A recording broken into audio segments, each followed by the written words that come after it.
You're listening to Inside the Locker Room with Wimp and Barry Sanderson on Tide 100.9 in Tuscaloosa. Leaders in Philadelphia, Guardians beat the Phillies 4-3. That's the AL Central leaders taking 2 of 3 from the NL East leaders. Brewers, the NL Central leaders, beat the Marlins 6-2.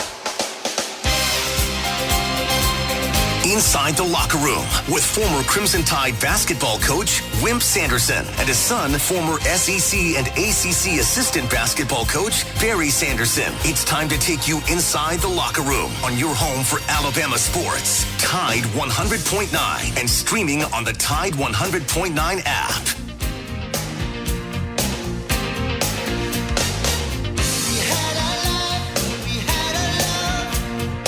And good morning and welcome into a Monday edition of Inside the Locker Room. 205-342-9904 if you'd like to jump in on the show with us this morning. We'd love to have your phone calls. Also, the X accounts at Locker Room 109 at Barry Sanderson at Wimp Sanderson 1. Email for the show is wimpandbarry@yahoo.com. Download the app, the Tide 100.9 app. You got practice starting on Wednesday, so there'll be a lot of information come out about practice and the press conferences, and also get that app on your smartphone, and you can take us with you anywhere you go. We got Chase behind the glass, so that's becoming a normal thing for us, so that's a good thing. So appreciate you being in this morning, Chase, to take great care of us. He'll get the phone calls on and off, the guests on and off for us this morning, and we'll also chat with him a little bit throughout the show. Yellowwood pressure-treated pine from Great Southern.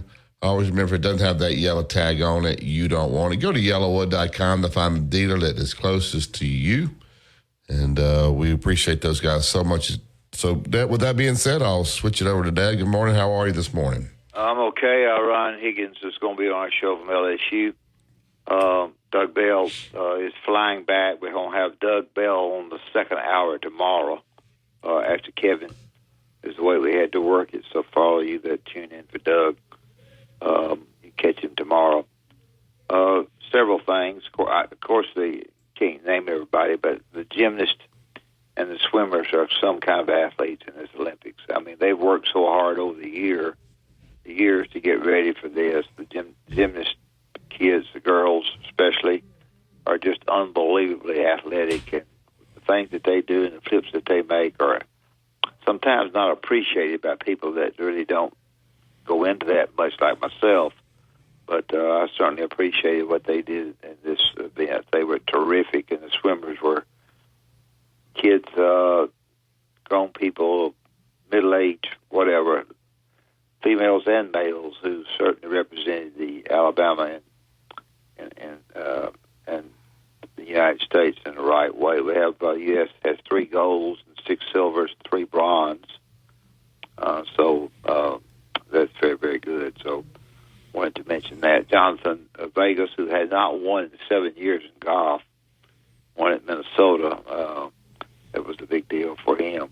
He won a bunch of money. And Davis Riley played pretty well up there. I think only won $22,000, which is enough probably to pay his expenses up there. But he won some. And Big Cat Weekend, Auburn has done well so far. They're probably going to do better. They got Blake Woodley, a linebacker, or cornerback actually from Maryland, who committed. You never know about that. A linebacker, Shaddus Tuttle, T-O-O-D-L-E, who had a lot of offers.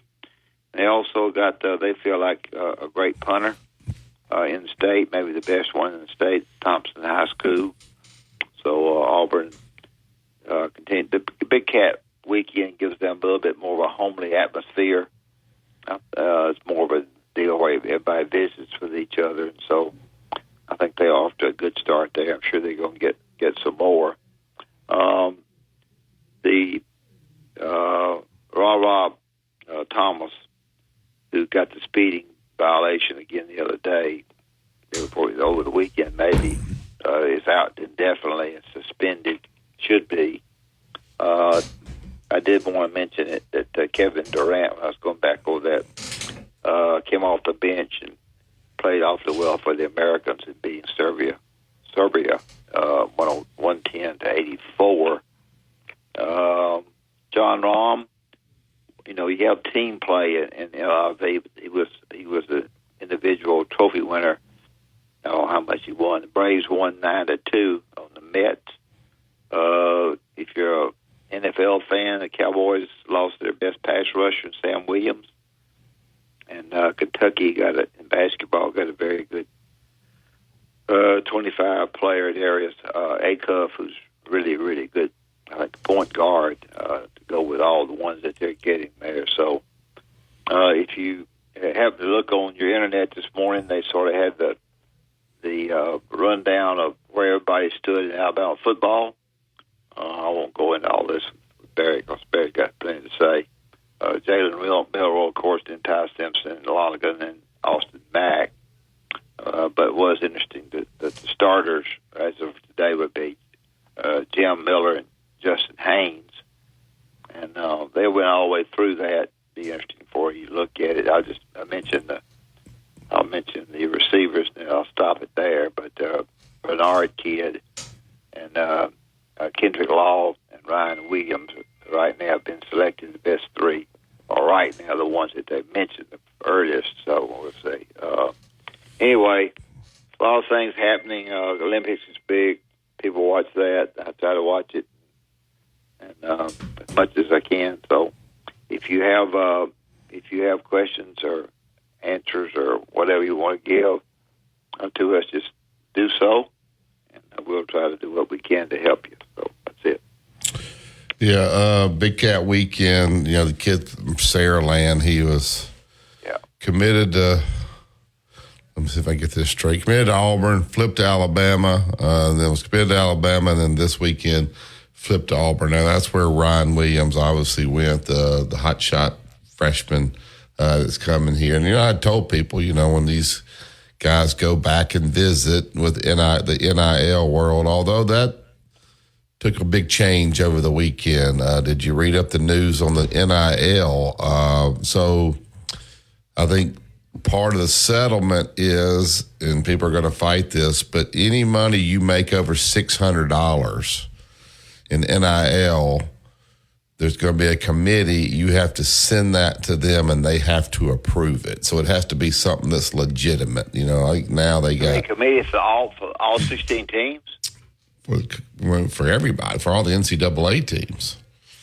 So I heard of a team that had some NIL money, so they had a guy go to Publix, buy canned food, take it down to the food bank, take a picture of him with it in front of the food bank, and he that's how he received his $100,000 for NIL. That stuff is going away because they want these NIL deals to be legitimate. So there's basically going to be a NIL, they're not terming it this way, but I'm going to say task force that you have to send the deal through, and they have to approve it. So they have to look at it. Will the lawyers get involved in that? Well, that's what they're saying. People are going, it's just like if you had somebody come on our radio show and you paid them $10,000, that's not the going rate, what it is. So it has to be legitimate. Now, if Jalen Milroe can sell X number of jerseys, then there's nothing you can do about that. I mean, that's legitimate. But just given here's the fear. And I talked to the athletic director that just had the scenario that I told you. He said, this guy's used to getting $100,000 for basically just from a collective for doing nothing. Well, now, these schools can revenue share. Well, that $100,000 deal is going to go away because that's not legitimate. If I take a canned food chase down to the food bank, that's not worth $100,000. So he was like, that player's going to expect us to revenue share and give him back $100,000. That's what he was getting before, and that's not going to happen. So there's going to be there may be some more lawsuits come of this, but if it's over $600, just like when $600, if it's over $600, it has to be approved by a third party committee. There's not a committee in America that can go through all those. They're going to have to. Well, it's not even. Well, okay. If you are found taking the money that you didn't report, then you can be ruled ineligible. Well, you put could in there, might. Well, I mean, that's what I'm saying. You're going to be suspended, and if you take $20,000 and you didn't report that's what that NIL is for, then you're going to be immediately suspended. And then I guess they'll have a ruling as to whether you can. They're going to lawyer that up. Well, I mean, I'm just telling you that's what's going to the judge. And then he also said, this made sense to me. So you have to revenue share, right? So they're going to have to pay these football and basketball guys, and maybe some of the other sports, but they're going to have to revenue share. He said, Barry, they're not going. Most of these schools, they're not going. Then you have to. Every scholarship athlete on football is going to get part of the revenue share there. So he said, Alabama's already getting whoever they want in the 85. They're not going to want to go to 105 scholarships and have to revenue share with 20 more guys. If you're just a walk-on and don't give them you don't have to revenue share with those guys. So if you go to the 105, then you're having to revenue share with 105 guys there, where if you only have 85 and then you take 90 and then you take 15 walk-ons, you don't have to revenue share with the walk-ons. So all the money that you bring in on those last ones, you have to share with all those that are last. That are on scholarship. Yeah. So he's thinking they may just, hey, we'll put 85 or 90 on scholarship. We'll keep 15 walk-ons that want to be here. They can run our scout team. We don't have to revenue share with those guys because they're not getting the scholarship. Where if we put them all on scholarship, now we got a revenue share with 105 guys as opposed we're back to walk-ons. Well, it'll be walk-ons, but still there's a cap at 105. Now it goes way all over 105. I mean, he said they may, you can take the 105, but you're going to be revenue sharing with all 105. I said, so you're telling me the third string center is going to get something? I said, oh, yeah. He's going to get something for sure. So you're going to have to revenue share with all those guys that are on scholarship. So I guess my question to you, would that, if you're Greg Byrne or any of these guys in the SEC, you're going to say, look, man, to get you 90 solid players. Have 15 walk-ons. That's 15 guys that really want to be here. You can run your walk-on program. They're going to understand why they're here. They could be on the scout team, and we don't have to revenue share. We're saving a little bit of money there on 15 scholarships and on having to revenue share with another 15 guys. You think? I think it's too complicated to keep up with. I really do. I don't think people on a radio show have any idea, good, bad, or none of it. I just think it's too difficult to keep up with. Baseball, they don't know. I've talked to a lot of people on baseball. So the number is a hard number of 34. And they don't know, okay, does the 34, let's just say I have 34 scholarships. Do I have to give you the 34 when fall semester starts here, August? And it won't be this year, but next year, do I have to give you that 34? Can I bring in 40 or 42 guys and then get to that 34 in January? Because the worry is, and I do agree, baseball is a totally different sport. Let's say they make you a hard cap at 34. You got to give them your 34. These are the 34 we're going with. If you have 2 or 3 UCL injuries or whatever, I mean, that roster could be down fast. But then if you can't replace those guys, what do you do about that? So that they're worried about that. The baseball people are. So say that to me again. All right, we're going to say that Alabama has 34 scholarships in baseball. When do they have to, and that's all you get. You can have more than 34 players. When do you have to hand in your roster of your 34? Is it, and it hasn't been determined yet. The judge hasn't gone through all that, but will it be in the fall? When the fall starts, these are our 35 guys. Because once you start a guy on scholarship, you can't take him off and add somebody on. So if that's your 34 and you have to declare that in the fall, and then you get to the spring, if you have a couple guys get hurt, in baseball, pitchers are notorious for getting hurt, then you can't replace those guys. That's part of your 34. So you get 3 pitchers hurt, you're down to 31 guys now on the roster. So they're wanting to know, when do they have to be at the 34? Some people are saying, hey, let us wait until the spring. If we get some guys hurt or whatever, we'll bring in 40, 42 guys, and then we'll get it down to 34 by the time official baseball practice starts. But these are some of the questions. These judges that make these rulings, they don't understand all these problems that come up with situations like this. Does that make sense to you about the 34? Well, can they have any guidance at all from the NCAA? Well, the judge is going to look at it. I think some of the commissioners will probably come to the judge and say, hey, do you realize now when you go to 34, we're at 40 baseball players now, we're going to have to cut 6 guys. Do you understand that? And then you understand. I don't think the judges quite understand all the different things. Now, basketball's not a problem. They're just giving you more players, where baseball's giving you more scholarships but less players. And in order to run a baseball program, don't you think if you have a college baseball program, you got to have 3 catchers, right? I mean, you have 3 catchers.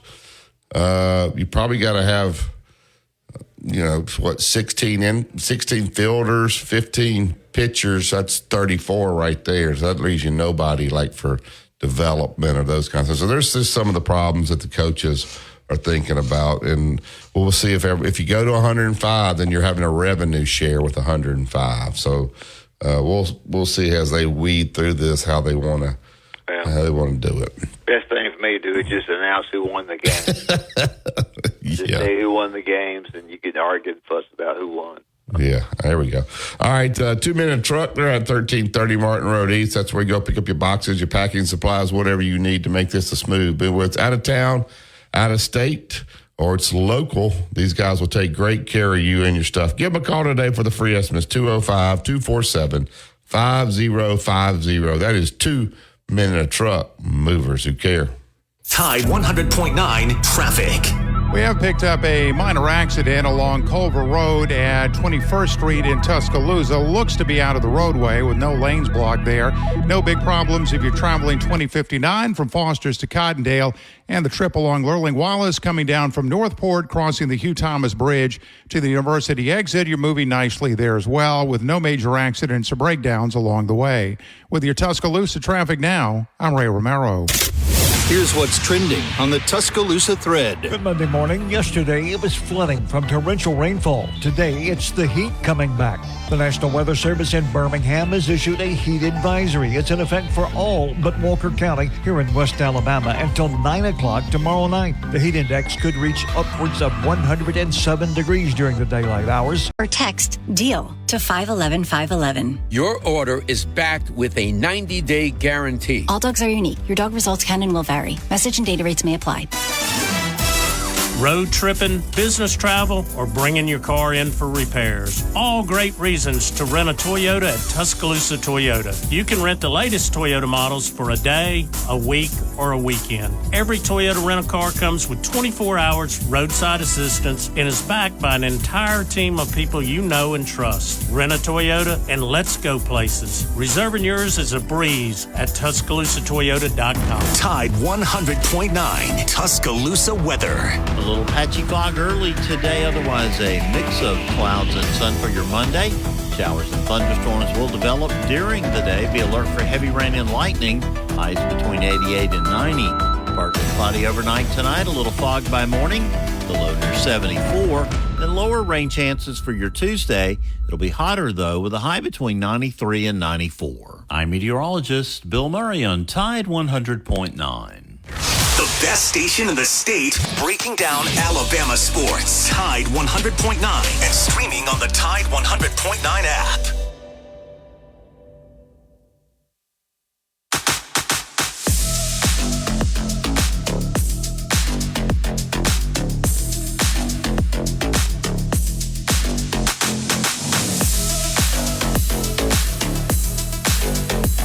Welcome back to Inside the Locker Room.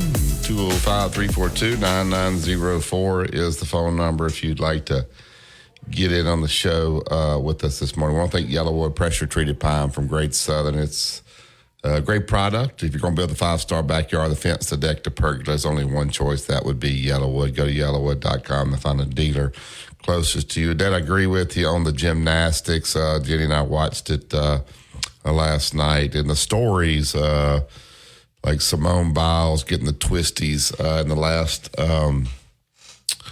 Olympics, and when she described it, it would be like, she said, like getting in a car and you just don't even know how to drive it. Like, the car is my body, so I'm in the air. I literally didn't know what to do. To come back from that, so it was really making you pull for her last night. And then the stories that the Suni Lee, I guess I didn't realize. I did know, obviously I did know that she went to Auburn, but I didn't know she ended up having that kidney problem that caused her to gain 40 pounds, and she ended up dropping out of Auburn and going back home, and thought that she would never compete again. And then to come all the way back, and now she and Simone Biles both, which you could only have two from your country compete for the all-around. The other girl, Childs, I believe her name is, Jordan Childs, would have qualified to be in the overall, but you can only take two from your country, which she looked very disappointed. I got a question about that too as well. But those are just incredible stories that these two girls there, Biles and Suni Lee, have overcome to still be the best in the world. Even those that lose and when they get to the Olympics are incredibly great. Those girls, I never was into gymnastics when I was at Alabama, but I won't go into that. But I really appreciate the abilities that they have. And I appreciate the hard work that these girls and guys put in to put themselves in a situation where they race against the best in the world. It takes a lot of work. It takes a lot of sacrifice at the food table, being careful what you eat, how you react with your body, and your workout habits. That, folks, your workout habits have to be consistent. They can't be like John Q. person, who might work out 3 days one week and say, I'll get that week after next. These guys and girls have to be consistent in what they do, both at the table and on the track and on the courts. I just think it takes so much dedication, and I got so much respect for them for doing what they do. Yeah. So when you do the competitions or whatever, your scores, I think they take the top 24 athletes that can compete for the all-around. I think the all-around's coming up later on this week. But you can only have, Chase, 2 per country. So although we have 3 girls, probably more girls, but 3 that were probably in the top, 5, one of them can't make it. So when Suni Lee did her last the bars or whatever there, she had to hit a certain score in order to beat her own teammate, Jordan Childs. So that's what I was telling Jeannie. I said, do you think that girl over there is hoping she falls? That's her teammate, but they're trying to get to the all-around. So Suni Lee goes up, she does the performance, and she does great, and she beats this Jordan Childs, who was her teammate, by just a few tenths of a point. It gets into tenths of a second. So if you're sitting there and that's your teammate up there, but you're trying to win the overall, I said, Jenny, do you think this? And so you could tell that the girl, Jordan Childs, which I'm not blame her, she wasn't mad at Suni Lee, but she was just frustrated, upset after she got there because she realized she was not going to be in the all-around. Although she was one of the top ones there, you can only take 2 per country, which I understand why, I guess. But do you think these girls, as they go to these individual things but they also have a team format as well, are they really pulling for each other? They're happy for the team. I would imagine that in their hearts, they're disappointed that they weren't there. I don't know that they would pull against them or root for them. I think you leave things alone and do everything they possibly could. I don't. It's all. It doesn't matter. You got to go up there and do it. It's all about the personalities of these kids, and everybody has different personalities. People don't realize that, and that causes things, but maybe it doesn't cause things. So I don't know. Did you see? I think it was they have the 16-year-old girl, and she fell on the one exercise, and she was doing the uneven bars, whatever you call that there. And they were showing, and she's 16, like she's on the Olympic team, which is just absolutely amazing that a girl like that that young could do that. And so she was getting ready to do this other exercise there, and they were showing her dad, and they were showing his heart rate. His heart rate right before she went was up to like 181. Like her resting heart rate's probably 70, something like that. And his heart rate was just for his daughter.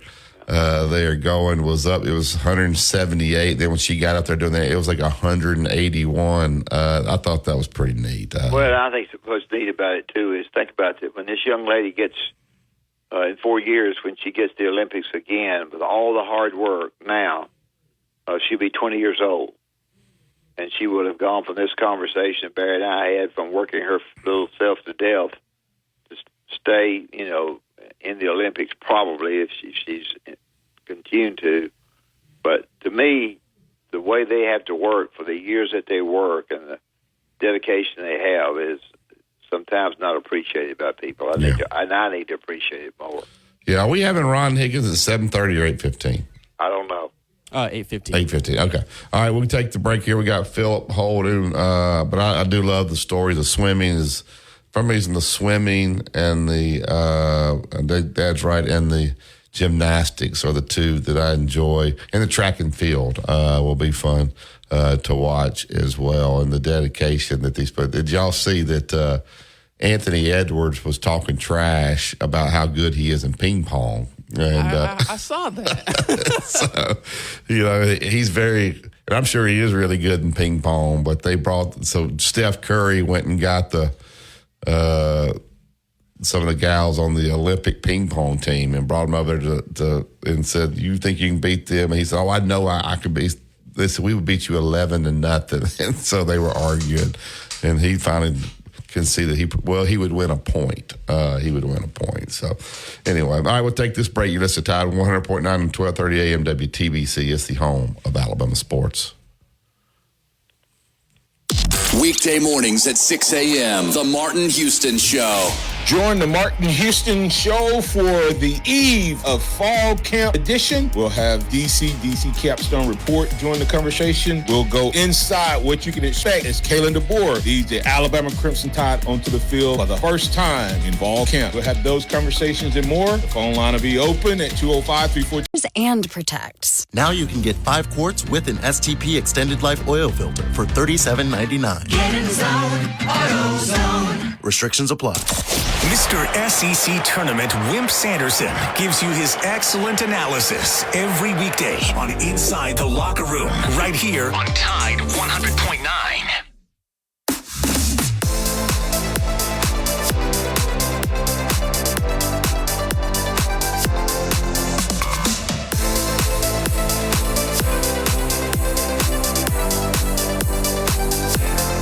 Back to Inside the Locker Room. Yellowwood pressure treated pine from Great Southern. If it doesn't have the yellow tag on it, you don't want it. Got a couple calls holding here though. I wanted to ask you, and Nate Oates will deal with this season to a different level, but the basketball team, they have 12 guys.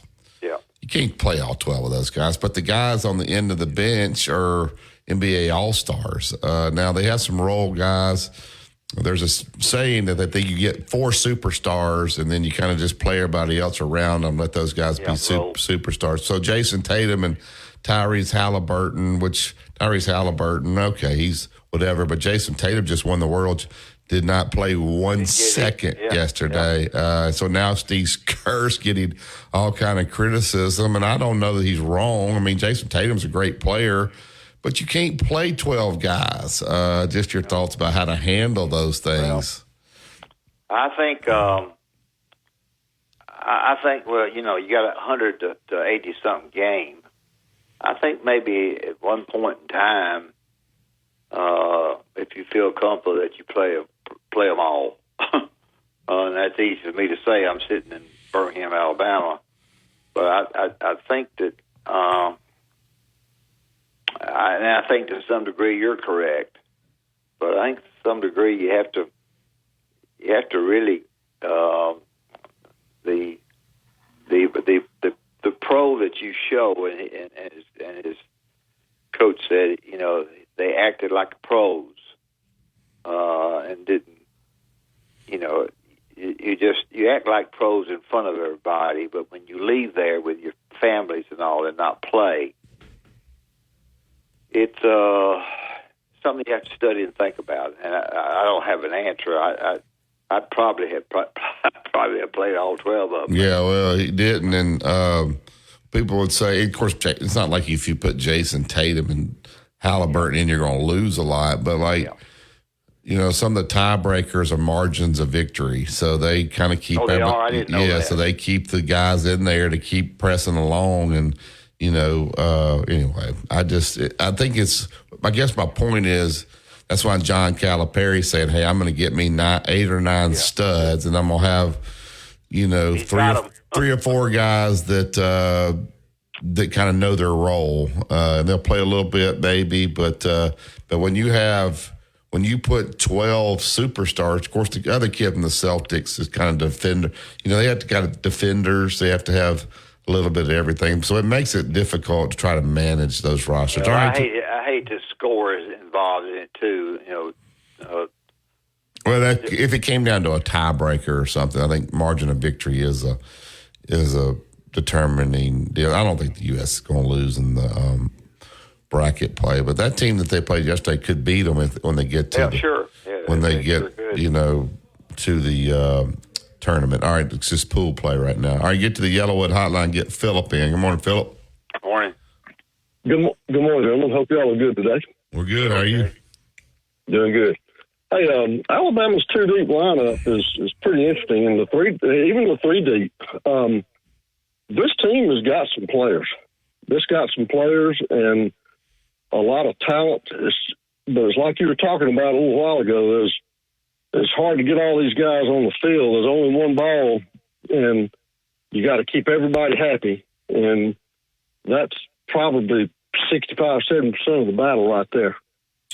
Yeah, it's especially with the new portal rules. I think it was before, those guys would kind of wait their turn. And as a coach, you could kind of, talk to them by hanging in there because these guys didn't want to sit out. But now when they don't have to, and they can go to, premier places, I think how you handle it and getting them in there and getting them a little playing time or whatever, I think it's very important as to how you handle all this depth when you have it because you want to have it because before you know it, you have 2 or 3 injuries. I think it was 1 year, didn't we lose about every linebacker we had? We got down to nothing. There. So it was bad. But that Alabama's defense is going to be interesting to me. They're doing the 4-2-5.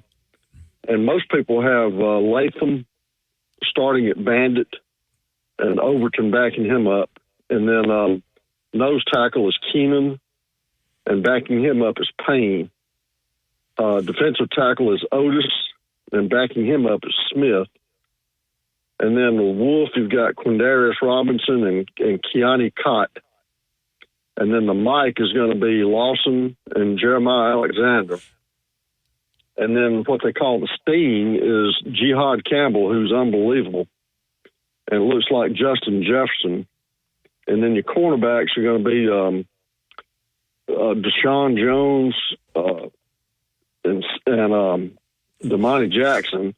And then Malachi free safety, and then there's Keon Sabb strong safety. So that's just a little quick glimpse at some of the players on defense. And then they've got Ryan Williams is already projected as a second stringer behind Kendrick Law at wide receiver Z. Yeah, this is why, Dad, you can comment on this. And this is not, what you're reading out is nothing official from the university. This is media. No. And that's why Coach was so, he did not want to put out a depth chart until the very, very end because of what you're saying. These guys look at it. Well, I'm first, man, I'm down here and I'm third string already. And these guys look at that stuff, and that's not really true. So I'm sure Coach DeBoer will say, I don't care what these guys put in the newspaper. These guys ain't putting you in the game. These positions are all open. And there's nothing worse than a depth chart. Yeah.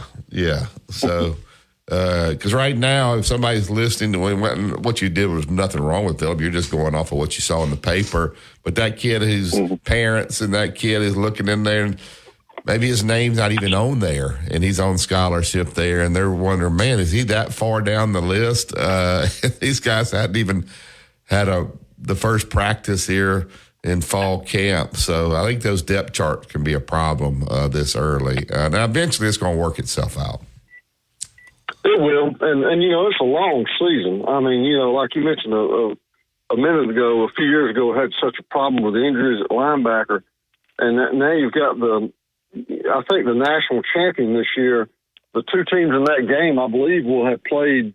That'll be their 17th game, if I'm not mistaken. So it was a tremendously long season, tremendously long. Yeah, that's why you try to preach if you're the position coach or whatever. You got to always be ready because you never know when your opportunity's coming. If you sulked over there because you were third string or whatever, and then all of a sudden your number's called and you hadn't been training and you don't know your assignment, then you really could put yourself in a bind. So you have to always be ready and always keep your head up and keep grinding. And sometimes that's hard to do for 18, 19-year-old kids. I tell Philip and all of you one thing. Regards to how well things have gone, there will be disappointment as we go through this thing. And there'll be some calling in here saying, I can't believe that so-and-so is doing so-and-so. There's a disappointment that comes with I coached them too long, and I just had 15 guys or 20 guys, but disappointment sets in. You got to work yourself through it as a coach because it can ruin you. You think about these times, too, like I was talking about that right fielder for the Braves the other night that it's like his first call-up. He overruns that ball, and then he just gets absolutely murdered on social media. And I told Jenny, I said, I feel so sorry for that guy. Like, he's worked so hard to get up there, and he makes a mistake. And you look at, like, Alabama football last year. Wouldn't you have hated to have been Seth McLaughlin's parents when he was having those snap issues and what people were saying about him and probably the messages and stuff that he was gotten. So there's a lot these kids deal with. And when they don't do something right as fans, we lose our mind, Philip, and we just start treating these guys like they're animals. Not animals, that's a bad word. You know what I'm saying? Those are the things that you just, that are, now these guys are making money. I get it. And they're getting a scholarship, and then you can criticize them, not saying that, but people are just ruthless on these 19, 20, 21-year-old kids. Hey, Barry, have you ever gotten on X during the course of an Alabama game when things are going a little bit sideways? Yes. Whew. And I get they do it with basketball. I'm like, guys, will you let the game play out? Like, games have ebbs and flows. They judge them by TV timeout to TV timeout. Let the game play out. Then at the end of the game, then you want to go back and critique it. That's fine. But, I mean, they do it from 5 minute increments or off just one play. It's just let the game finish. But the people don't. Well, Barry, you think about the season. Everybody goes 12 games, and then if you're the finalist, if you make the national championship, you're playing another 5 games. You're playing nearly another half of a season. Good. In about a 5-week period, you're playing another half a season on top of those 12. That's going to be to me the thing to watch. Who can adjust to that? Who can build their roster for that, and who can maintain intensity for that? That's going to be a challenge. Yeah. Dad, anything with that? No, I don't. Excuse me, I'm sorry. I don't really have anything with what we talk about. But you got to think, Philip, those guys all want to win, man. They want to get to that 17th game, so. They do. And hopefully they'll be a little piece for every kid if they do keep winning. They get a little. I don't care what you do in life. Whatever you do, if you're not good mentally, you're not going to be any good doing what you're going to do. And it's going to be a lot of mentality. There's going to be a lot of mental aspect in this. A lot. Yep. Thank you, Philip. Thank you. Thank y'all. All right, back to the Yellowwood hotline. Get Tom in. Good morning, Tom. Morning, Barry. Morning, Coach. How are y'all? We're hanging in there. I am. Barry, what did you say the little girl's name was on the gymnastics team that didn't make the rotation for the overall? Jordan Childs, I believe is her name. I got a phone number. She needs to call Tanya Harding. She can give her some advice on how to get in that final rotation. Is it that? No. Oh, yeah, she'd have to hit her own teammate, though. Kerrigan was Harding's teammate, if you remember, on the ice skate. That's the page. Yeah. She was trying to take her out and enhance her chances at making the finals. And, I guess you're right. I don't know if that's the way you want to do it. I don't think that's the way you want to do it. Well, it worked. It didn't get Harding in the finals, but it got her on a lot of reality TV shows. Yeah, I would not say it worked. I would say it probably ruined her life. I thought about that when you said that. I thought, hey, Tanya Harding said, hey, wait a minute, hold my beer here. Yeah. Well, do you think that's right? Only two from each country, even though you're maybe. Well, it's the rule. Everybody knows it, and gymnastics is not that difficult. They post the scores up there. You know where you stand. And you know you should have put a little extra in it or whatever. I mean, I feel bad for her. I'm like Coach.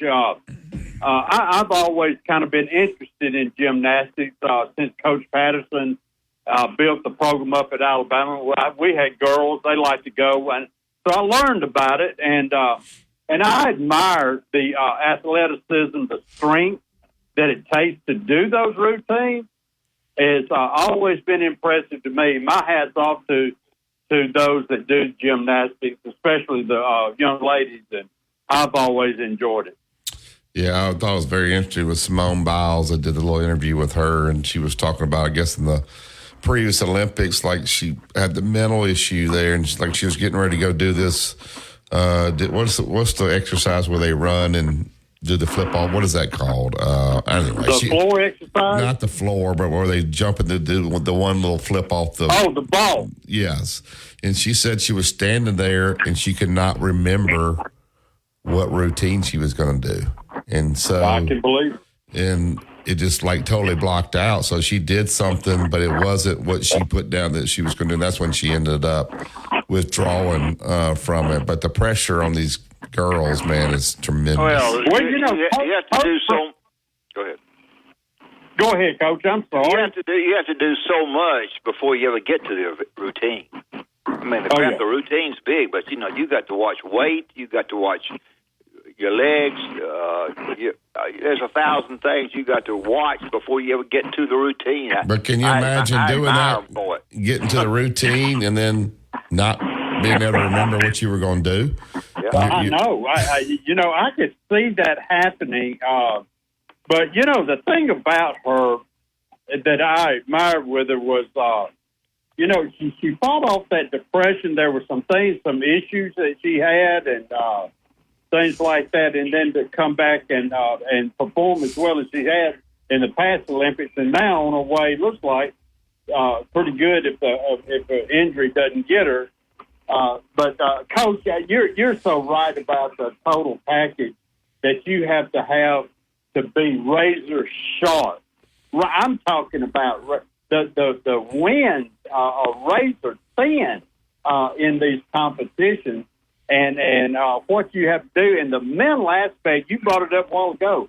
In that sport, mental is 90% of that performance. I do believe that. Yeah, I was Googling it. What do you think Simone Biles is worth? Worth? Yeah. What do you think her net worth is? Oh, I don't know, Barry. I don't have a clue. But I say, based on what I've read about her, that it would be very good. Yeah, she's worth $16 million. Michael Phelps, $100 million is what Michael Phelps is Michael's worth. done well. He's good. Yeah, have you watched him in the studio on the TV? He does a really good job in the studio. Yeah, I like him. He's very intelligent, but at the same time, he can maintain a kind of a down to earth persona. Yeah, it's interesting, but I love the stories. And somebody, all these, they actually have the families on NBC right now, the gymnastics families that they're talking to. But the stories are great. So anyway, did you watch any of the basketball game yesterday, Tom? I didn't. I've been tied up. It's just been in and out for me. I've been reading about this rugby team. I want to watch them. The Rugby 7.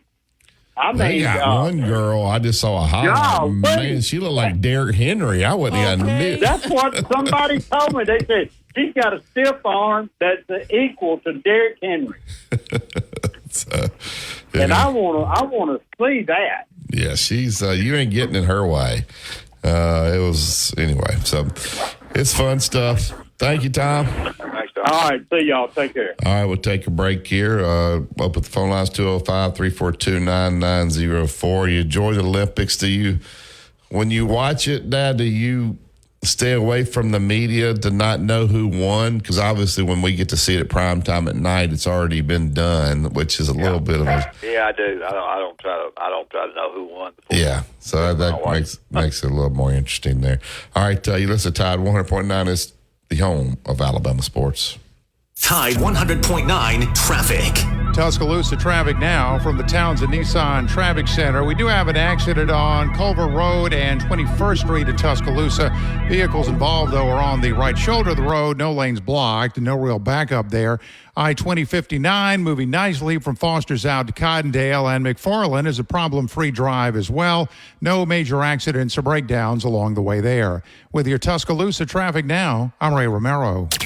Go inside the Alabama Crimson Tide with the Gary Harris Show. Hey, everybody, it's Gary Harris. Coming up Monday morning on the Gary Harris Show at 9 a.m., we'll recap a busy sports weekend, including the Champions Cookout for Alabama football recruiting. Rodney Orr will join me with that, plus Casey Smith on golf, your phone calls, and more. Monday morning at 9 a.m. And high-quality ingredients. We want to say, that sounds great. We've been doing that since 1974. Under the biggest cactus in town, Taco Casa. Tide 100.9 Tuscaloosa weather. A little patchy fog early today, otherwise a mix of clouds and sun for your Monday. Showers and thunderstorms will develop during the day. Be alert for heavy rain and lightning.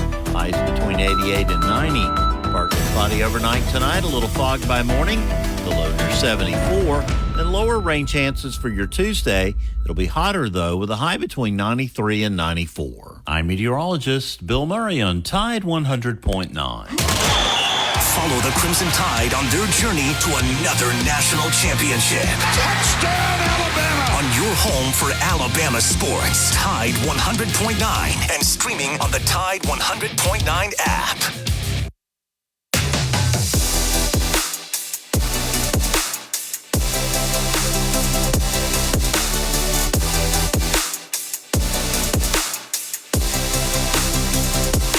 Welcome back to Inside the Locker Room. Pressure treated pound from Great Southern. If it doesn't have a yellow tag on it, you don't want it. All right, Nick Kelly. I think Nick does a tremendous job. He's was with here in town, but he's with AL.com right now. He put out his predicted depth chart. It's nothing official. I think it's a good article. You can go through and look at the names and all that. And Cecil Hurt, Dad, he had the relationship with the people of the University of Alabama when he was here for so many years. And I know Nick Saban and those guys would use Cecil Hurt for certain things. So you think there's, if you look at this depth chart and it's not quite accurate or a guy or two's left here or there, is that something that you would fool with if you were Kalen DeBoer, one of his guys, maybe just call Nick Kelly off the record and say, hey, this guy's this guy's that, or you just kind of let these guys do whatever and talk? I think the first year you leave them alone. You let them, do whatever they want to do and leave it at that. I don't know, but he's not used to the media down here. We'll see. Yeah, so it just takes time, you're saying, to develop some trust there with the guys. And I think it does. I don't think you jump into it too quick. And like I said, I don't think Nick Kelly posted anything that was wrong. He just No, I don't think he did either. I think he posted what he thought, not based on what we actually do 100%. Nobody ever gets it 100% correct. I don't think, do they? No. The depth chart is always speculation there. Well, I thought this and I thought that. Wherever he got his information, I would doubt he got it from much as he could from a couple of guys who were involved with the players. One of the guys I try to deal with, but not to the head coach. The head coach is not offering this information to him individually, I don't think. Yeah. So anyway, it's they'll start eventually. There will be a depth chart, and I think the players probably pretty much know to kind of who's ahead of them and where they are, and of course the freshmen got to come in and learn the system and learn what to do, and so it'll be interesting as this gets started on Wednesday. Just kind of a new era in Alabama football, something different than what it's been the last 17 years, and it'll all get started for real come this Wednesday. All right, we'll take the break here. We get up the phone lines. We got Ron Higgins. We'll talk a little SEC with Ron at 8:15. We'll take your phone calls, 205-342-99. Tuscaloosa is blessed to have such an excellent team at the Manderson Cancer Center. Great things are happening at DCH. Road tripping, business travel, or bringing your car in for repairs. All great reasons to rent a Toyota at Tuscaloosa Toyota. You can rent the latest Toyota models for a day, a week, or a weekend. Every Toyota rental car comes with 24 hours roadside assistance and is backed by an entire team of people you know and trust. Rent a Toyota and let's go places. Reserving yours is a breeze at TuscaloosaToyota.com. WTBC Tuscaloosa and W265CG Tuscaloosa, a Town Square media station. Tide 100.9 and streaming on the Tide 100.9 app. From the Fox Sports Studios in Los Angeles, here's Eddie Garcia. At the Olympics in Paris, the U.S. men's basketball team opened up its competition with an impressive win over Serbia, 110-84 the final. Kevin Durant off the bench led the U.S. with 23 points. He was 5 for 5 behind the three-point line in his first action since April due to injury. He missed all of the team's pre-Olympic tune-up games. LeBron James added 21 points in the victory. In baseball games of note, Sunday night it was the Yankees over the Red Sox 8-2. New York takes 2 of 3 in the series from Boston. Orioles snapped the Padres 7-game winning streak with an 8-6 win. Baltimore remains 1 game up on the Yankees for first in the AL East. Dodgers lead the NL West. They beat the Astros 6-2. Mariners over the White Sox 6-3. Seattle's back into a tie with Houston for the top spot in the AL West. Guardians beat the Phillies 4-3 in a battle of division leaders. Cleveland, the AL Central leaders, took 2 of 3 from Philadelphia, the NL East leaders. Brewers, NL Central leaders, beat the Marlins 6-2. Xavier Edwards from Miami hit for the cycle. Inside the Locker Room with former Crimson Tide basketball coach Wimp Sanderson and his son, former SEC and ACC assistant basketball coach Barry Sanderson. It's time to take you inside the locker room on your home for Alabama sports. Tide 100.9 and streaming on the Tide 100.9 app.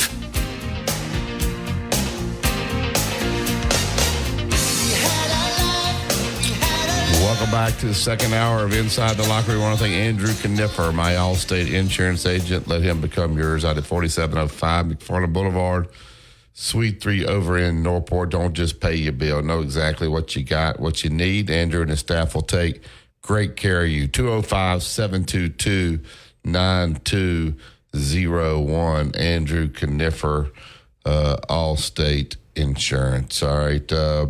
Let me give you a quick synopsis of what happened to me when I was in Paris. Since we're having all that stuff in Paris, I'm in Paris with the Wake Forest coach, one you worked for, Dave Odom, and we've got a rental car.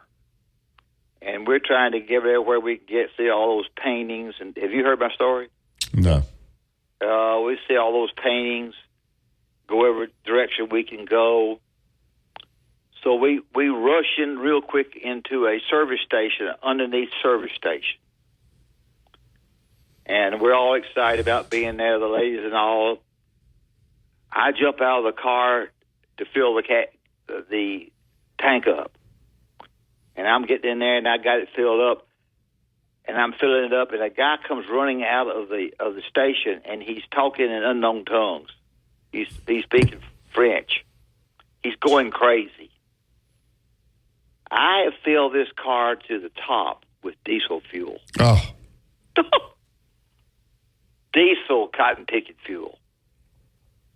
Now, I didn't know what to say, what to do. It wasn't funny at the time. It was funny after that time. I won't tell what else I tried to do, but to get the diesel fuel out of there, because that's crazy. But we had to take the car, turn the car back in. Had no car for a day and a half because I had filled that booger barrel. How did you get it back to the rental car place? Well, I can't remember whether we had a wrecker come or we got sent it from there. But I called Dave last night, and he's had a heart attack, and he answered the phone. I said, Dave, I can't believe you screwed me up so bad, mate, and caused me to fill up that thing with diesel. He started laughing. And we got to tell that. But I feel that booger barrel. Here I am in Paris, and I'm all excited about being in Paris. And I forget what we were doing, clinics or something. And but I fill that booger barrel up with diesel fuel. I do remember you, but you don't remember what y'all did? There wasn't no Ubers back then. No, we didn't get another car. I don't think. I don't believe we did. I can't recall. I have to call him and ask him. But I think that we had turned that thing in and. They had to drain. They had, of course, have to drain the tank. And I don't know where they drained it. But we were paying for the car. Usually they have that knob on the diesel so big it won't fit in there, so you know not to put it in there. And unfortunately, I screwed that up. It must have had diesel written in French, and you didn't know. I didn't know. But anyway, I think he was. I guess he was driving. He just. I jumped out and said, I'll get that gas and fill that thing up with diesel. All right, let's talk a little Alabama football here. You got your starting quarterback. I don't know if they named it, but it's going to be Jalen Milroe. Oh, yeah, they named it. Okay, they've named it. All right. Do you play two quarterbacks if you're Kevin DeBoer and have a package for Ty Simpson just to kind of – I think you do what you said Nick Saban didn't do. I think if you've got that kind of lead in that opening game in the second half, yes. In the fourth quarter, yes. I think you do. I think you play. Well, that's not a package. That's just if you got a big lead. So you don't. Okay. I'm saying. I thought that's what you asked. Well, I'm saying, do you have a package and just say, all right, the 4 series, it doesn't matter. You're going in. You're going to go in and. You're going to play, and I may play you some more after that, but you know you're going. So that way he's mentally into the game. He's mentally into the preparation. Not that he wouldn't be, but you just say 4 series. I'm going to let you go in there, and you're going to run the offense. Where if we have to throw, we're throwing, or do you just say, hey, it's Jalen's game, and the only way you're going in is if he were to get hurt, if he's playing very poorly. Or we have a big lead. I think in your quarterback meetings with your assistant coaches, that if you're the head coach, you instruct them to emphasize to these guys, everybody's got to be ready. Everybody's got to be in the game mentally, offensively. You got to know what you're doing. You don't know what's going to happen on any play. And I think you emphasize to all 3 guys that are there. And there's 3 other guys there. My goodness, a kid that came in from Washington is there. And he's trying to learn, but I think you warn them, or not. Warn may not be the right word, but you be darn sure that they know that they've got to be ready to go in case something happens. I rather than tell. I don't know that I would tell them that they're going to play a certain time because I don't know what the score is going to be. So I'd probably leave it alone. I think teams have done that. They just know, hey, you're going in 4 series regardless, and then from there. I wonder if – I know Kalen DeBoer's a great coach. I know he's won big everywhere he's been, and I would be curious if he would tell you if this would be the most depth that he's ever coached. Hey, I've got more running backs than I've ever had. How do you – when you only have so many guys and it's clear cut who's better than the other, but when you have so many guys that are really, really good football players, how do you manage that depth? Like if I'm a running back, if I get those guys in there, do I make sure they get a touch? These receivers, when you got so much depth there, sometimes that's hard to manage unless you start getting injuries. Then you need the depth, obviously. I think some degree. You allow your assistant coaches, and some of your assistant coaches, not everybody, you're not going to run everybody in and out, but you give your assistant coaches an opportunity to coach their position, either by coming to me and saying who they feel like needs to be out, which is probably not the way to do it, because you got two sides of the football, offense and defense. But I think you make a mistake if you don't let them coach their position. We need at the halftime. We need to get so and so out of there. He hadn't done. He's not doing his job, and I think you do it that way to start with. That may be goofy as it can be to some people, but I think they would need. You got 2 offensive coordinators together, 2 of his most comfortable people playing together. The Shepherd guy we've already had on, and the other guys, and both of them working together. And I think that's and if you look at Kalen DeBoer, you think about him as an offensive guy. And when you go to the defensive side of the football, you got your defensive coordinator, your defensive coaches work together. They pretty much figuring out who can do what defensively. Kalen probably is not. He's probably not as in tune with who's doing what. And I know he knows when a guy misses a tackle and all that kind of guy got all that, but overall, so I think your offensive line coach has a good feeling of who's doing what. I think if you can give them as much time opportunity in these early games to coach.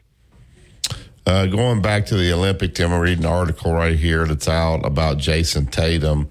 And Steve Kerr, I kind of give Steve Kerr a little bit. I'm not a big Steve Kerr fan, but he went to Jason Tatum before the game and told him he was not going to play him, and just said that I guess they decided on 10 guys that they were going to play, and so he knew going in he wasn't going to play. Now he said he is a big part of our team. And he's going to play Wednesday. He's going to play. We're going to need Jason Tatum. He said, I know what your next question is going to be. I'm not going to answer it. And the next question was going to be, all right, well, then who's not going to play? So I think Halliburton's probably one that's out. But as they go to these particular games and they look at matchups and what they need to do, will you think that was the right move to tell him beforehand? Because if you just sit him over there and don't put him in. I guess it was. If you had your mind made up, that's what you were going to do. It won't be any surprise. Now I don't know if his first words were, Kerr's first words were, he handled it like a professional. Now, by handling it like a professional means he didn't say anything. He didn't say anything offensively. I mean, he didn't say anything derogatory probably, or either way. He handled it like a professional. And handle it like a professional means you probably didn't say much. And did he understand? I have no idea. On a radio show in Birmingham, Alabama, I have no idea whether he understood or not. And I quote Steve Kerr said, and I'm just kind of talking about this because I think Alabama's going to deal with this to a certain degree this year in basketball. He says the hardest part of this job is you're sitting at least a couple of guys who are world class. Yeah. Some of the very best players on earth, Kerr said. On one hand, it makes no sense at all. On the other, I'm asking these guys to just commit to winning one game and then move to the next one. So they sat down, looked at Serbia, looked at all the different matchups, and then they came up with 10 guys they thought, and so you're always going to be leaving out 2 great players. Yeah. This is Kerr's got the final say so, but this is somewhat, and that doesn't mean anything. It's a little bit of a staff feeling. The whole staff is involved in this, and if you got a staff member's got anything to him, he thinks it's terrible, and he has the right to say so. Because you listen to what other people say as you go through, your practice. I mean, your game situations. I can recall in the finals at LSU, I had one of my coaches say to me, get so-and-so out of there. He didn't block out. And I thought, I don't believe I want him out there. And I left him in. And he hit 2 or 3 threes. I wasn't smart.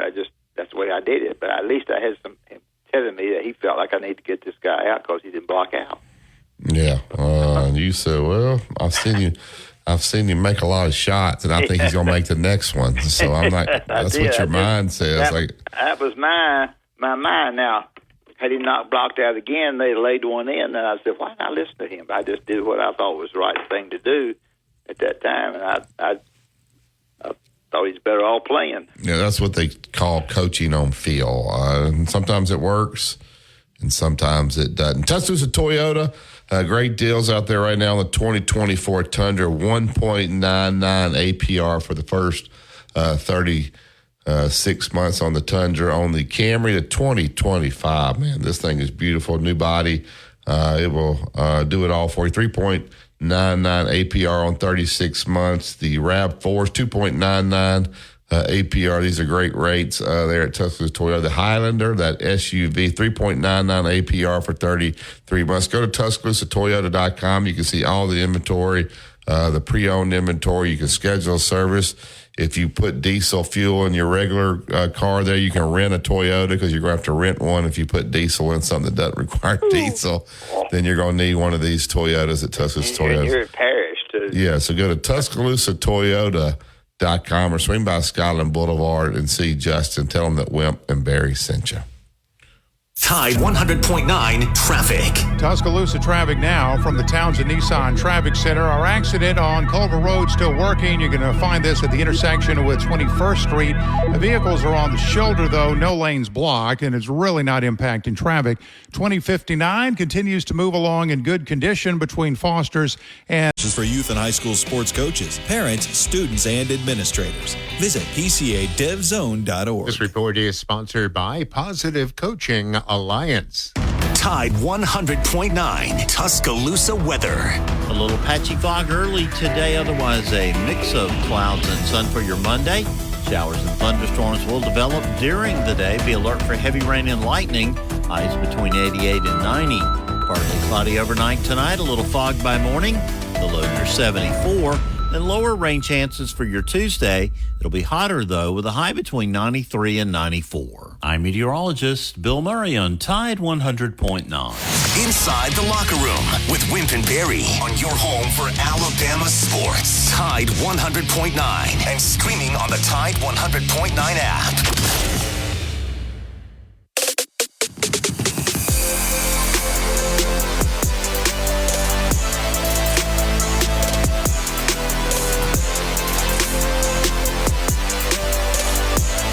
Back to Inside the Locker Room. We'll get right to Tuscaloosa Toyota hotline. He covers the LSU Tigers. I always enjoyed talking with Ron. He's with the Shreveport BossierJournal.com. I guess Ron's kind of flipped around on us over there, but we always enjoy talking to SEC with Ron Higgins. Good morning, Ron. How are you? Hey, Ron. How are y'all, man? We're good. We're good. Ron, I want to ask you, LSU with Livy Dunn, Angel Reese, I'm sure they got football guys over there making a pile of money. off the field. This new NCAA legislation, I guess it's not legislation now, but it's gone to the judge, I guess, in 2025. That probably won't affect either one of those two girls, obviously. But any money over $600 has got to be approved by, I guess, some third-party committee with the NCAA. Just your thoughts about that, and how in the world will they have time to go through all those different deals and decide whether they're legitimate or not? I can see this being a train wreck, like I mean, really, think about that, Wimp. I've already thought about it, mentioned it on the show. It's impossible. Yeah, how do you go through all that and you decide whether it's legitimate or not? I mean, they can barely process NCAA infraction cases, much less, athletes getting paid. It's incredibly stupid. I mean, like, I don't know what they think when they come up with this stuff. Isn't somebody in the room sitting there going, hey guys, this is how many athletes we have who are in college sports. Everybody's paying them. How are we going to do this? Is there any common sense in a room when somebody says that? It's incredible. Yeah, and then, the baseball one, to me, Ron, I know LSU baseball recruits a lot of guys. And so this year they'll probably bring in 50, 55 guys here in the fall, and then they'll have fall workouts, and those all 50, 55 can be there. But when they get to the spring, they got to have that roster down to 40. The question is, at 34, yeah, it's more scholarships, but it's less people. When do you have to have that 34? So I don't think that's something they've decided yet. Is that in the fall when you? And LSU is probably going to have 34 full scholarships. That's not a problem. But when do they have to declare that 34? Do you have any clarity on that? No, I don't. But I mean, knowing Jay Johnson, he doesn't like to go too far over the roster limit. I mean, he'll probably push it 5 or 6 past it, but probably not more than that. Yeah. He's pretty focused. I mean, the only additions would be some transfer at the last moment, or who would want to come in. He thinks it could help them, but they're pretty focused on. He's not the type of guy who's going to bring in 50. I could see him going to like 40, a little bit over that, and just to. But he's kind of more focused. But I don't know. That's a good question on the scholarships. I'm just the amount of scholarships being added in almost every sport is stunning. I mean, confusing. Well, I had an athletic director, not in the SEC, and I'm going to get your thoughts about this.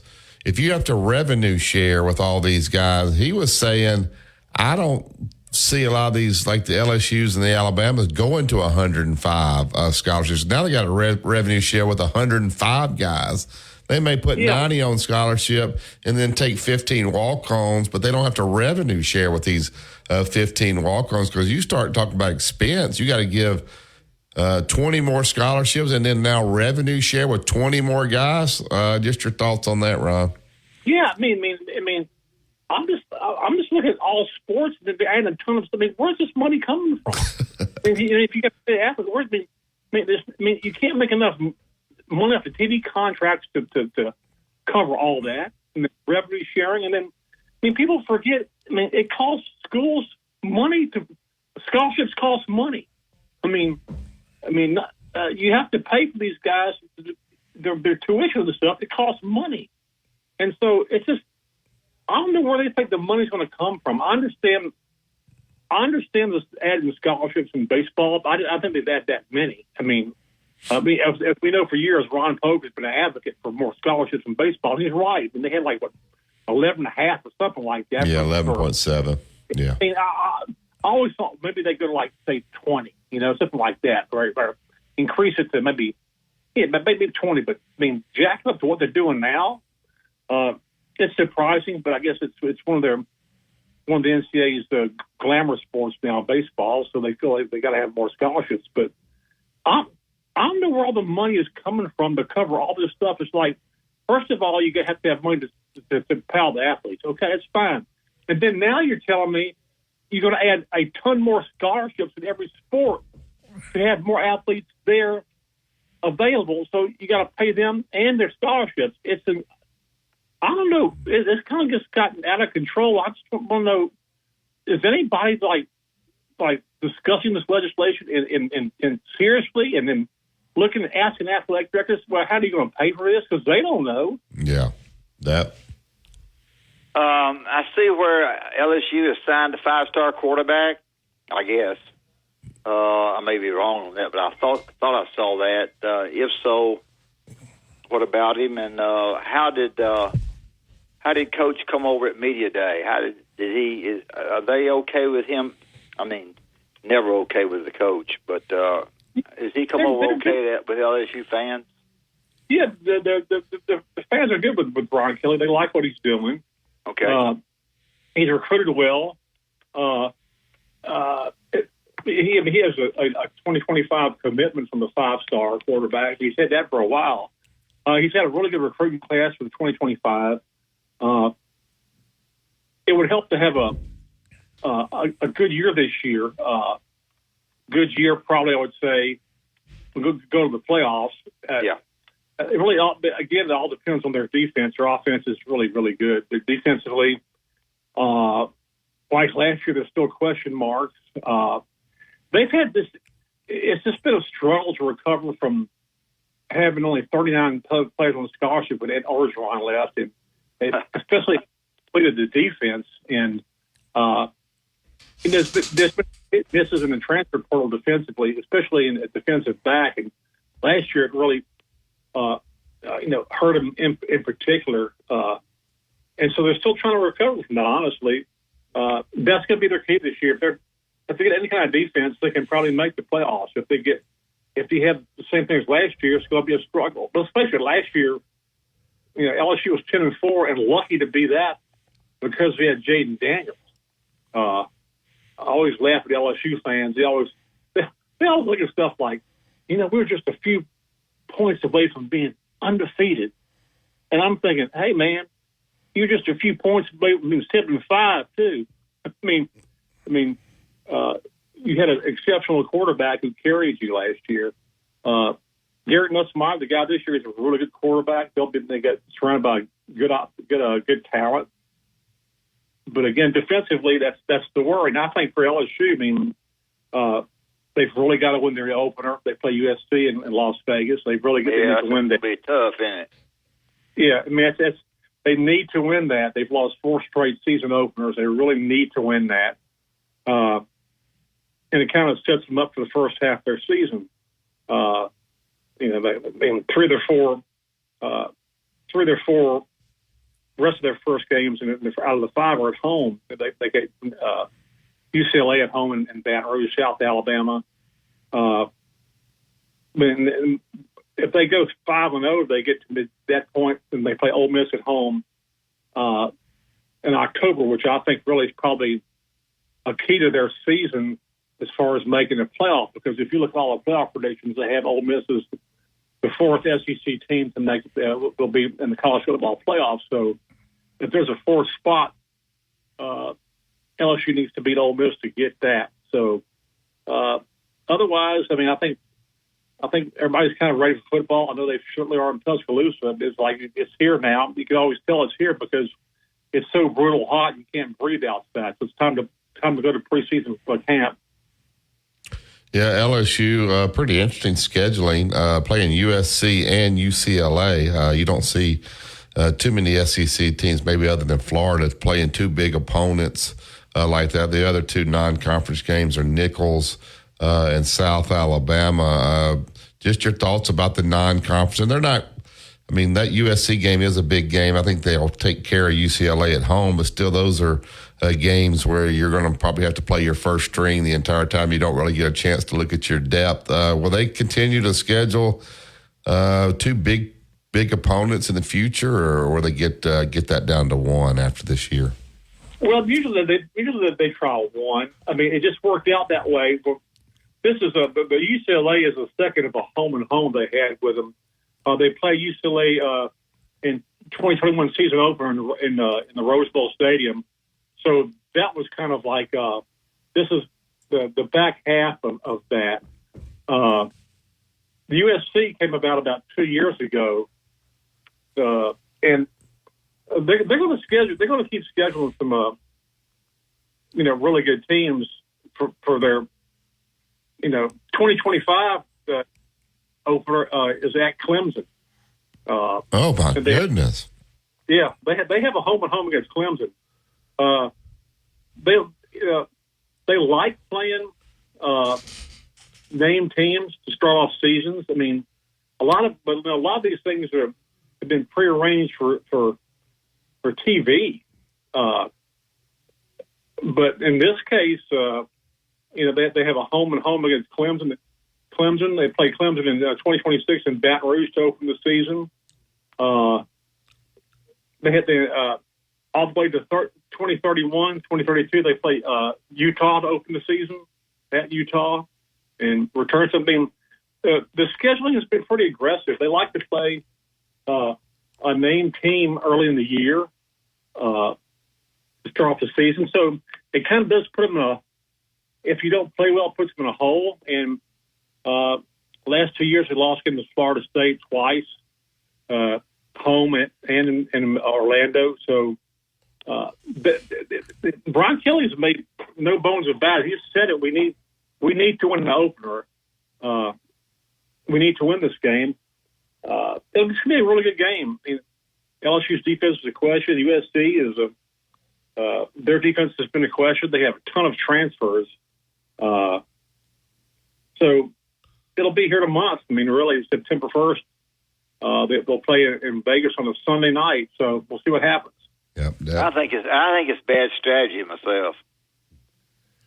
What's that? I think it's bad strategy myself. Play somebody that I think you need to win the first game. You likely have something, a shakedown cruise, so to speak. If it was me, I mean, it would nice to be flip LSU's schedule and play Nicholls State first, and then USC second. You kind of ease into it and get an idea. I agree. I think your kids get down mentally if you leave. If they have a feeling by their coaches and all, not their coaches, but people are saying to you lost that first game. Now you're automatically out of the top 12. Yeah, when they're probably not. I don't like that idea. So. Yeah, it's tough. I mean, it really is. They kind of started this practice, I guess, probably under Les Miles, and they started playing kickoff classes in Dallas and stuff like that. And there's still those games out there. I mean, I know Atlanta has a kickoff classic opener. They had one in New York for a couple of years. You find a sponsor, and the sponsorship, you got a kickoff classic. TV outlet, you got a kickoff classic. So, again, this appeals to LSU because I guess for a fan's standpoint, LSU's never played a game in Las Vegas. And, of course, as we know, Las Vegas is the only city in the world that has enough alcohol for LSU fans. So everybody's looking forward. I mean, I think the team will. The team opens practice on Thursday. But again, you're right. It's hard. I mean, it's hard when you come out and lose the first game, and you're kind of in a recovery mode all year. You're fighting, you're fighting the rest of the year not to lose more than say one more game, and it's hard. We're talking with Ron Higgins. Ron, Nick Saban and the staff, they like to recruit Louisiana. And I'm not saying Alabama's not going to continue to recruit Louisiana, but this staff's came from the West Coast, so they got a lot of California commitments, which is good and bad. It's so far away from home, homesickness. But I got to imagine if I'm an LSU head coach, I like Alabama not coming over there and trying to pluck guys out of my state because, it's such a strong brand coming in there. Just your thoughts, you think that'll change now that Nick Saban's not there to where Alabama won't go into LSU as much in recruiting? Well, I think they'll try, but I think Nick had that name recognition here. Yeah. And I think that really helped. Everybody knew Nick from LSU, and they knew what he did at Alabama. And I think it was easy for players to listen to that because of Nick. Now, I don't know. You got a new coach, and people don't really know him. He's from California. They have no idea. It's interesting that coaches that come from elsewhere, obviously they have connections back where they came from. They try to recruit a lot from that. Yeah. Ron Kelly didn't do that. I know Notre Dame kind of recruits nationally, but he recognized right away. If I lock up in-state guys, I got a pretty good chance to win. And he's been pretty good at doing that. Now, have they recruited nationally? Yeah, they have. And Notre Dame is kind of what you do. But yeah, he recognized to not let anybody in here to sign people. And then very few teams have come in to sign people that haven't been, outside. The LSU's done a pretty good job of shutting the door on people. But I agree, not having Nick there on the surface is a big plus for LSU. Yeah. Yeah.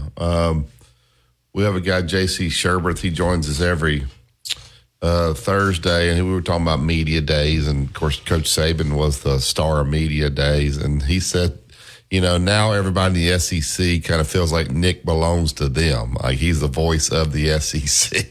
It's kind of probably a pretty good point there, because I think everybody kind of agrees with what he says. Now they don't have to coach against him. And when he's saying positive things about their program or the league, it kind of helps. So is Nick Saban,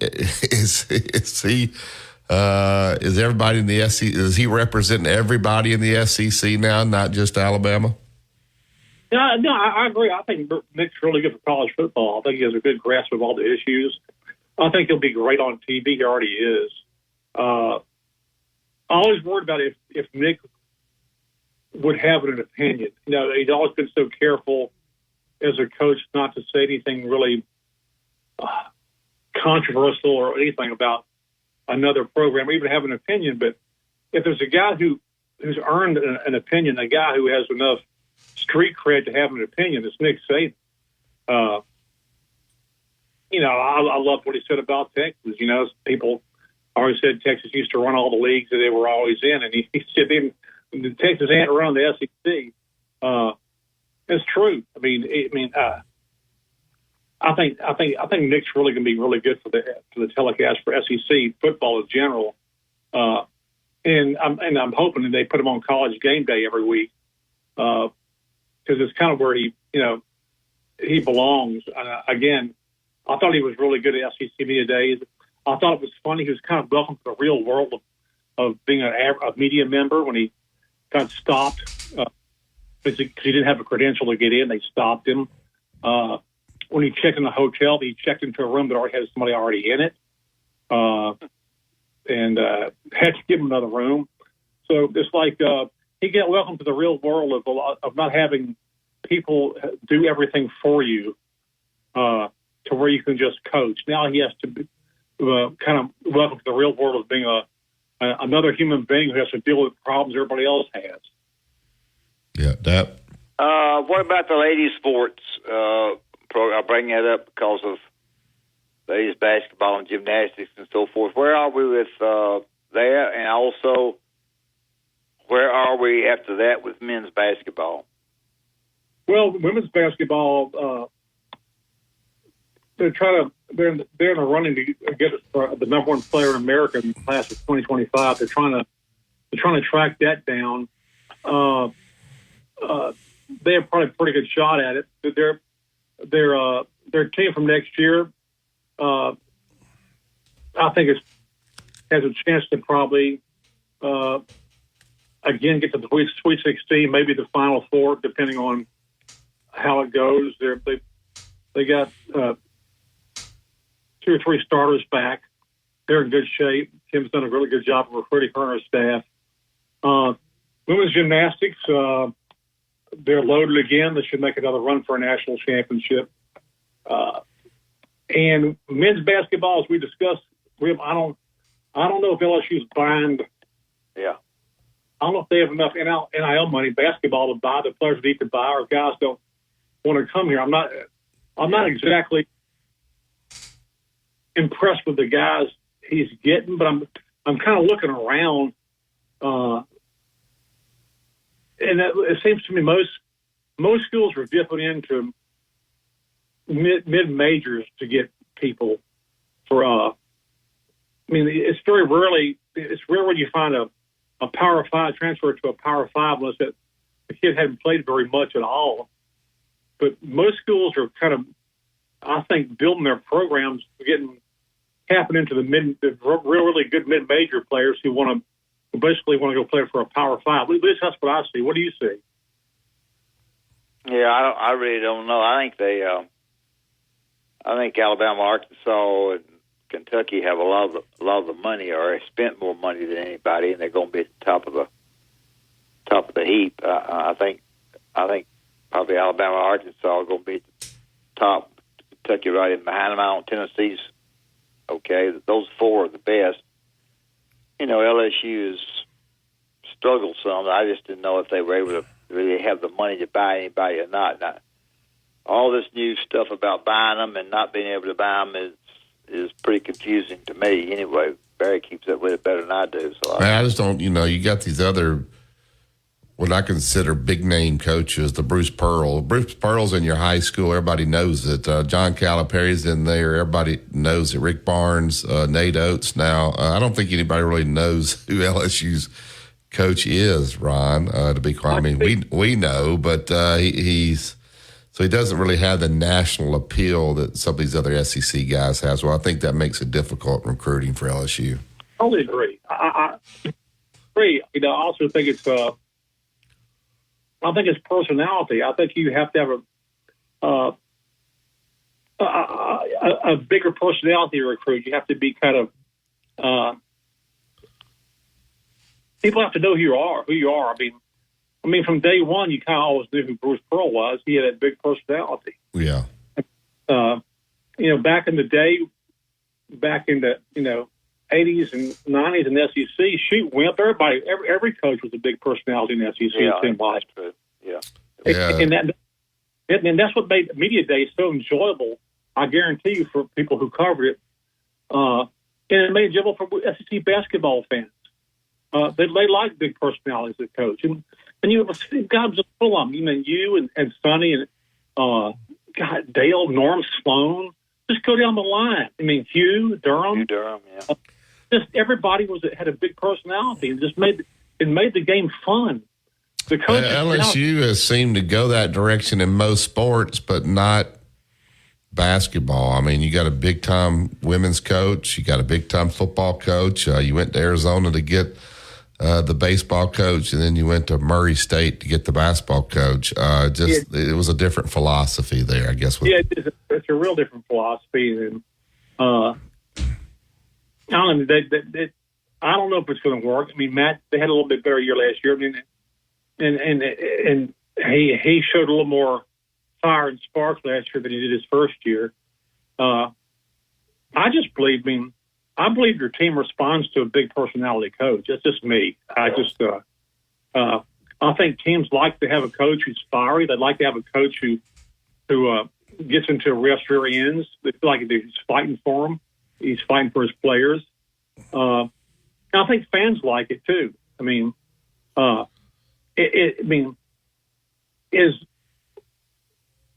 As maybe as despicable Will Wade was for buying players ahead of his time. Don't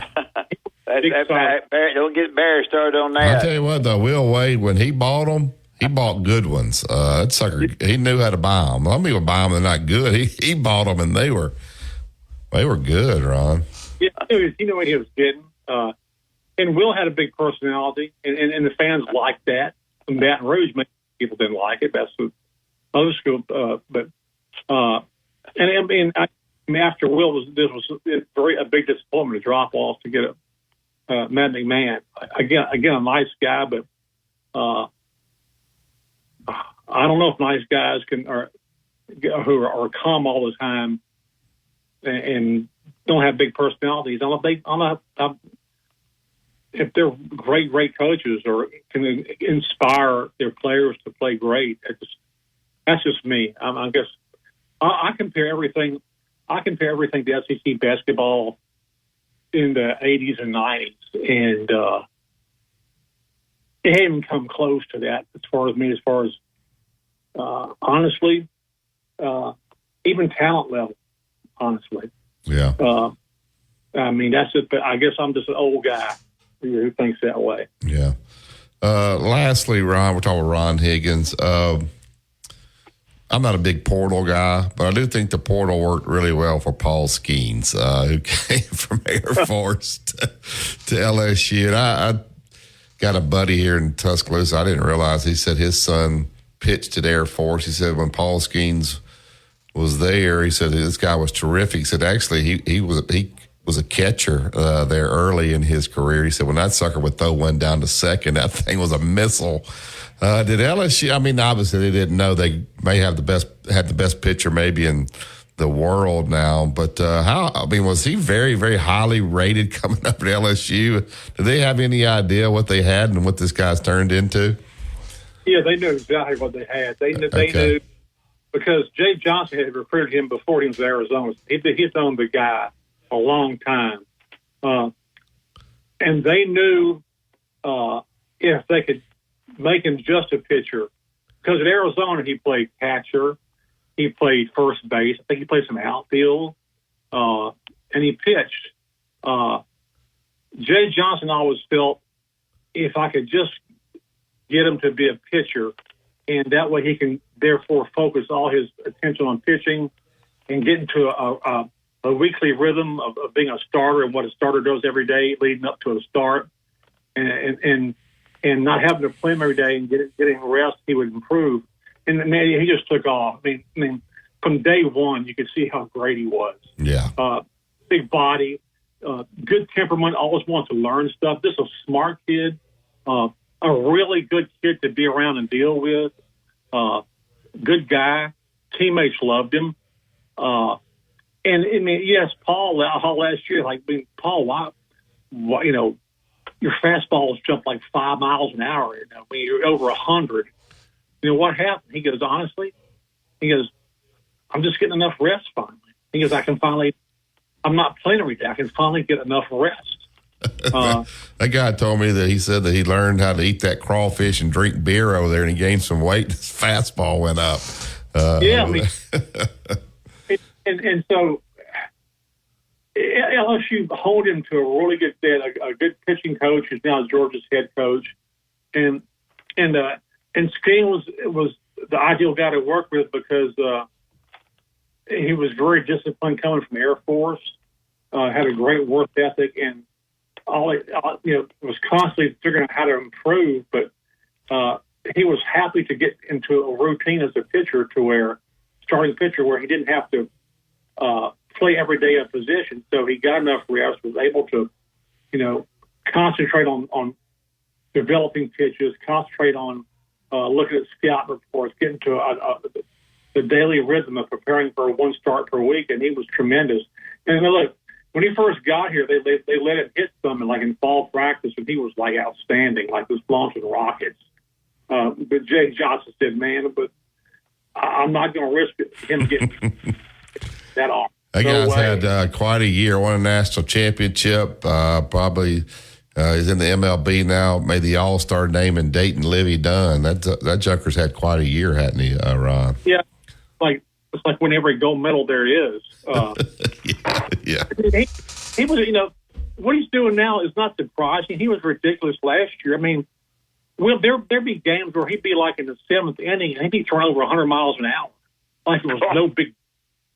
And and when you watch him pitch, he doesn't strain to throw.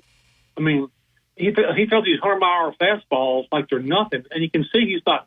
It's like a nice, smooth, mechanical motion. Yeah, he's pretty phenomenal. He's fun to watch. I think he pitches tonight against the Astros, I believe. I think in Baton Rouge now, there's summer thing they track Paul Skeens, what day he's pitching on, because he's people in Major League Baseball learning how good he is. And, he's great. Great. And people are happy because he was a good guy here, a good teammate. And as Jay Johnson always said, every time Paul Skeens got on the mound for us was one of the best days of my life. Yes, it is. Like Peyton Manning. No doubt. Yeah. All right, Ron, tell everybody where they can find you. They go to ShreveportBossierJournal.com. I'm on there. It's a free website. I have my own website, theronhiggins.com. I'm on there, and I'm on Twitter at Ron Higgs. Good job. Thank you, sir. I enjoyed it. Yeah, good. Okay, good stuff. All right, we kept Ron there a little late, so we'll have to double these breaks. So let's talk about Bryant Bank before we get to break. Well, certainly Bryant Bank is somebody I talk about all the time. Give a traditional banking experience at Bryant Bank. They do everything they possibly can to be sure that the customers have enjoy online banking around the clock, which is important. And Bryant Bank does everything they can to help the kids in Tuscaloosa. But Bryant Bank's not only with the 4 locations in Tuscaloosa; they've got locations in Birmingham, Columbiana, where I go through a lot. Some in South Alabama. So Bryant Bank is generally going to have the same zip code, same area code that you do. So it's your bank. And your bank, when you go in and see the bank and you see the banker and see the people that work with the bank, they're going to do everything they possibly can to be darn sure that you're pleased when you leave. So go by Bryant Bank. I've already talked about them taking care of your money. Go by Bryant Bank. And protects. Now you can get 5 quarts with an STP Extended Life Oil Filter for $37.99. Get in the zone, AutoZone. Restrictions apply. Tide 100.9 traffic. Tuscaloosa traffic now from the Townsend Nissan Traffic Center. As we wind down this Monday morning drive, we are doing so with a couple of accidents still on the board. One of them is eastbound 2059 near the Daimler-Benz Boulevard exit in Coaling. The other crash has been with us now for almost an hour. That's still working in Tuscaloosa, Culver Road at 240-8157. 800-240-8157. That's 800-240-8157. Road tripping, business travel, or bringing your car in for repairs. All great reasons to rent a Toyota at Tuscaloosa Toyota. You can rent the latest Toyota models for a day, a week, or a weekend. Every Toyota rental car comes with 24 hours roadside assistance and is backed by an entire team of people you know and trust. Rent a Toyota and let's go places. Reserving yours is a breeze at TuscaloosaToyota.com. Coming up on The Game with Ryan Fowler. Coming up on the Monday edition of The Game, it is practice starting in Tuscaloosa. We're going to get you ready for Alabama's first practice. We'll talk to Drew DeArmond. We'll have a chance to talk to Martin Houston and another special guest, all starting at 2 p.m. here on The Game on Tide 100.9, 1230 WTBC, your home of Alabama Crimson Tide Sports. The longest running sports program in Tuscaloosa. The Game with Ryan Fowler. Weekdays from 2 to 6 p.m. on Tide 100.9 and streaming on the Tide 100.9 app. Tide 100.9 Tuscaloosa weather. A little patchy fog early today, otherwise a mix of clouds and sun for your Monday. Showers and thunderstorms will develop during the day. Be alert for heavy rain and lightning. Highs between 88 and 90. Partly cloudy overnight tonight. A little fog by morning. The low near 74. And lower rain chances for your Tuesday. It'll be hotter, though, with a high between 93 and 94. I'm meteorologist Bill Murray on Tide 100.9. You're listening to Inside the Locker Room with Wimp and Barry, only on Tide 100.9 and streaming on the Tide 100.9 app.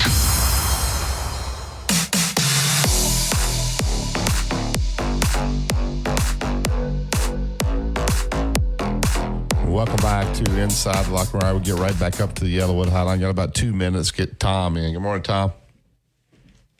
Coach. Yeah. No wonder the dadgum military in this country is falling apart.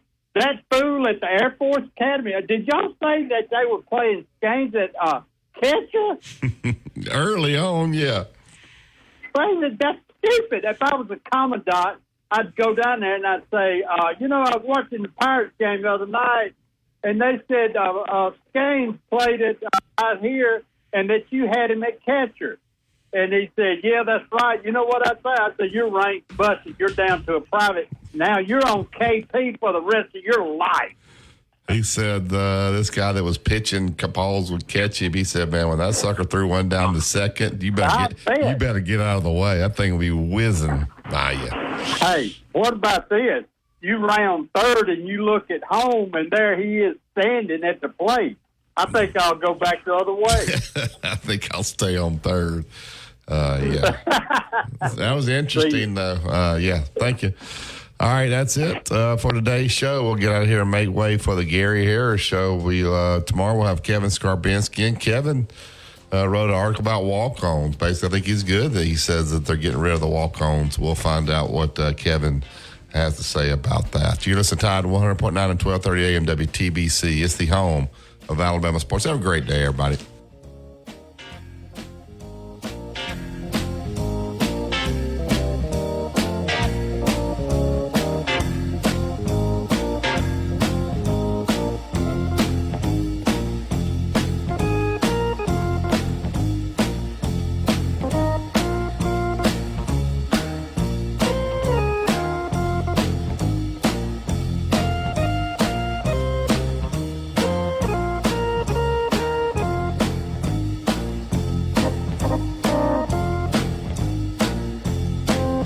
Oh,